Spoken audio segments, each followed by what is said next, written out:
गौरां circle youth आरो Sunday स्कुलनि 50 बोसोरारि जथुमा।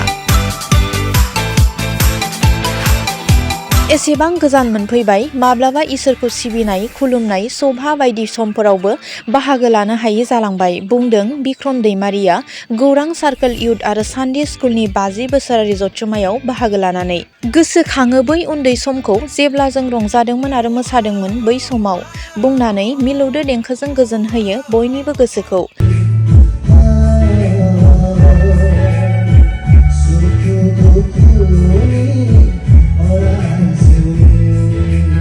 बे 50 बोसोरारि जथुमायाव MLA Lawrence Islary, MCLA James Basumatary, MCLA William नार्जारियाबो बाहागो लानायखौ नुनो मोन्दों।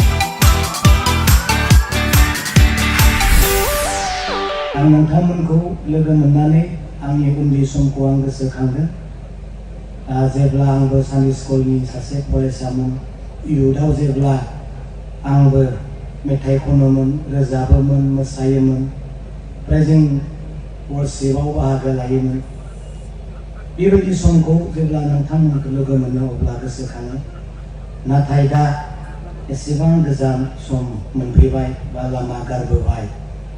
माब्लाबा बे इसोरनि सिबिनाय सभा कनफारेन्स हाबाफारियाव बाहागो लानोबो सम मोनै बेबायदि मोनसे बोथोर सफैबाय। नाथाय दिनै इसोरा अननानै आंखौ बेसिम लाबोबाय, बिनि थाखाय आं इसोरखौ आरोबाव साबायखर बावदों।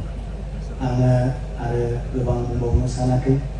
फैबाय थानाय समाव निस्सय लोगो मोनलायफिनगोन आरो बे गौरां सार्कोलनिनो सिङाव थानाय जेसेबां मण्डलिफोर दङ, भबिष्यत फिउचार जोंनि समाजनि, रायजोनि आरो बे बिटिसि ओनसोलखौ दैदेननो हानाय मोजां लिडारशिप, दैदेनगिरि इयुथ, रायजोनि थाखाय, समाजनि थाखाय, देशनि थाखाय इसोरनि मुं लानानै, गोरबोआव फोरबो जिसुनि अननायखौ लानानै ओंखारबोगोन होननानै आङो आसा खालामो। आरो आंनि थाखायबो आरो जों बयनिबो थाखाय जायफोरा दिनै राजखान्थि हानजाजों लोगोसे बायदि बिबानाव समाज सिबियारि आरो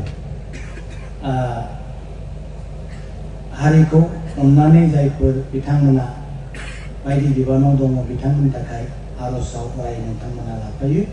बेखौनो खावलायनानै आङो आंनि सुंद' बिबुंथिखौ दोनथ'बाय। Thank you.